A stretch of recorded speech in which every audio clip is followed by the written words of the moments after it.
네, 음영 상태가 고르지 못한 점 양해 부탁드릴게요. 이어가겠습니다. 절대 전략이고요. 토마토 투자클럽의 문서진 전문가입니다. 안녕하세요. 네, 안녕하세요. 네, 오늘 장 한마디 어떻게 정하셨어요? 네, 오늘 장 한마디는 강세장 안에서의 눌림목입니다. 네. 가는데, 위쪽으로 올라가는데 약간은 좀 쉬어가는 상황이다. 이렇게 판단을 하신 것 같아요. 그렇게 보신 이유는요? 일단 이제 오늘 시장의 뭐 하락의 이유는 다들 아시는 것처럼 이제 뉴욕 증시의 하락이지 않겠습니까? 뉴욕 증시뿐만 아니라 이제 유럽 증시까지 좀 하락세를 이어가고 있었는데, 여기 이제 중요한 이슈는 이제 델타 변이 확산이죠.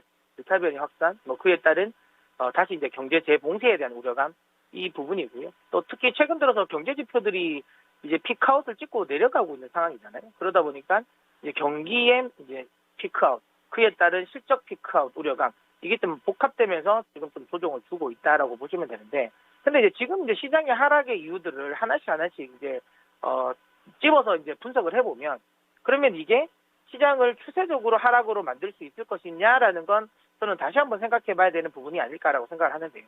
일단 첫 번째 시장에 이제 가장 우려감이 가지고 있는 다시 이제 한번 이제 델타 변이 확산에 따른 이 경제 봉쇄 우려감 이 부분인데요.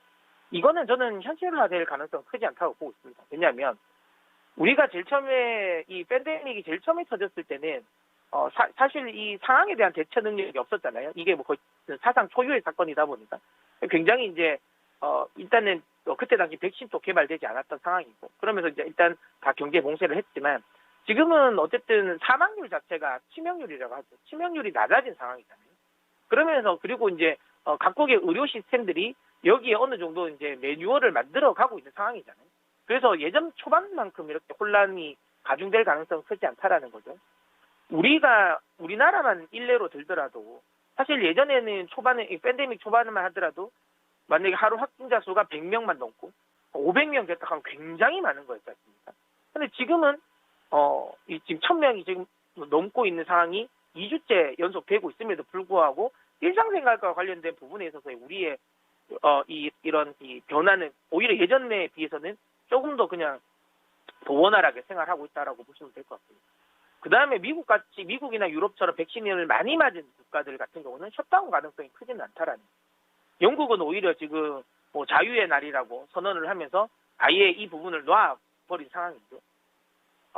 그렇기 때문에 이런 이 델타 변이 확산에 따른 경제 재봉쇄에 대한 우려감은 확실하게 저는 낮아질 것 같습니다. 예전만큼 이 전체적인 강력한 봉쇄는 나오지 않는다라고 생각하고 있고요. 그래서 이게 경기를 아주 강하게 둔화로 꺾을 가능성은 크지 않다라고 저는 생각합니다.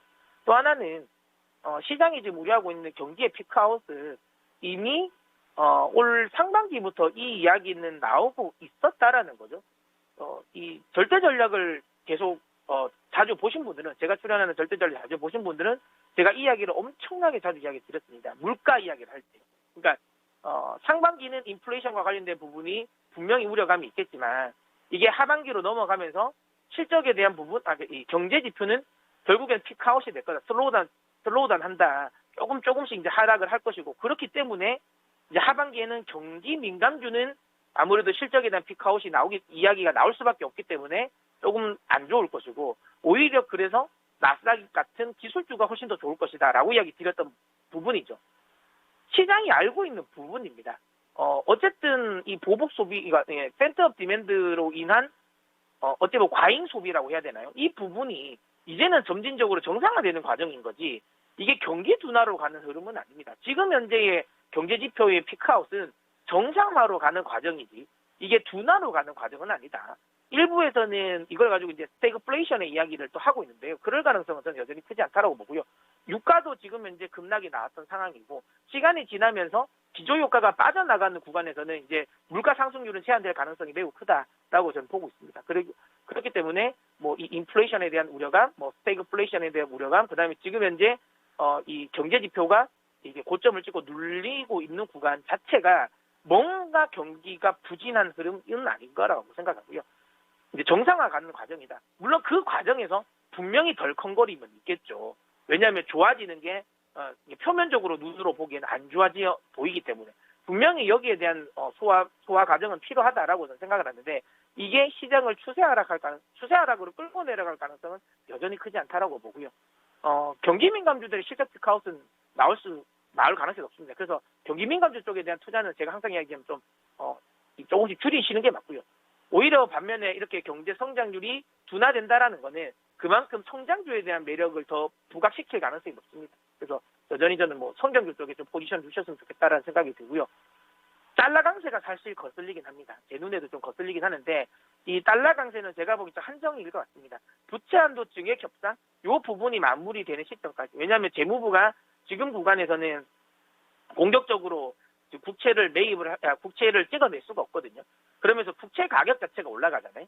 그러면서 이제 이 국채 이 금리가 떨어지고 이 부분이 안전자산 선호도를 또 더 유발하고 그러면서 달러화를 조금 더 강하게 이끌어 나가는 흐름인 것 같은데요. 이것도 제가 보기엔 8월이면 좀 풀릴 것 같습니다. 그래서 전반적인 흐름은 강세장이 여전히 이제 제가 항상 이야기하는 그러니까 디폴트 값은 기본값은 강세장이다라는 거고요. 다만 그 강세장 구간에서 강세장이라고 하더라도 365를 계속 오를 수는 없지 않습니까?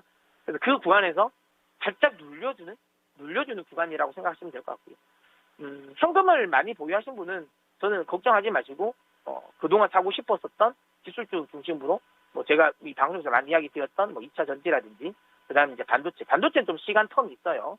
그다음에 자동차라든지 이런 쪽을 저는 많이 사셨으면 좋겠다라고 생각이 들고요. 혹시라도 나는 리스크 대응 안 해서 현금이 하나도 없어요라고 하시는 분들은 그냥 저는 개인적으로는 그냥 지금 구간은 그냥 리스크 관리를 위해서 억지로 현금을 비중을 지금 구간에서 늘리는 구간은 아닌 것 같습니다. 그러면 관망하셨으면 좋겠고요. 글로벌 증시, 그러니까 뉴욕 증시 기준으로 본다면 3대 지수 기준으로 추가적으로 하락할 수 있는 포인트를 한 3% 정도는 더 열어놓고 봐야 될 것 같아요. 그 과정. 그다음에 우리나라 같은 경우도 제가 보기엔 2에서 3% 정도는 추가 하락 가능성은 있다. 하지만 이게 추세 하락을 의미하는 건 아니기 때문에 이 구간에서 저는 오히려 저점에서 하신 전략을 쓰시는 게 좋다고 이야기 드리도록 하겠습니다. 네. 그리고 오늘 일정에서 강조해 주실 만한 섹터라든지 종목 있으세요? 네, 사실 이렇게 조정을 줄 때는 그동안 많이 올라서 못 사는 종목을 사는 게 맞죠. 저는 2차 전지 이야기를 좀 드리고 있는데 2차 전지는 조정을 줄 때 지금 사는 게 맞습니다. 왜냐하면 드디어 다시 2차 전지 같은 경우는 매출이 흑자 전환되는 기업들이 많아지기 시작했거든요. 이 부분은 또 한 번의 3차 상승이 나올 수 있는 구간이기 때문에 적극적으로 매수하셨으면 좋겠다라고 이야기 드립니다. 2차 전지 내에서는 저는 개인적으로 셀 업체들은 좀 매력도는 좀 떨어지는 것 같아요. 그러니까 우리가 흔히 아는 LG화학, 그다음에 삼성 SDI, 그리고 이제 SK 이노베이션은 저는 좀 개인적으로는 조금 이제 물적 분할 이슈도 있고 하다 보니까 별로고요. 오히려 소재라든지 장비 업종, 물론 장비 업종보다는 소재 업종이 훨씬 더 유리하다고 보기 때문에 소재 업종 중심으로 매수를 하셨으면 좋겠다라는 이야기 드리도록 하겠습니다. 네. 오늘 자세한 말씀 고맙습니다. 네.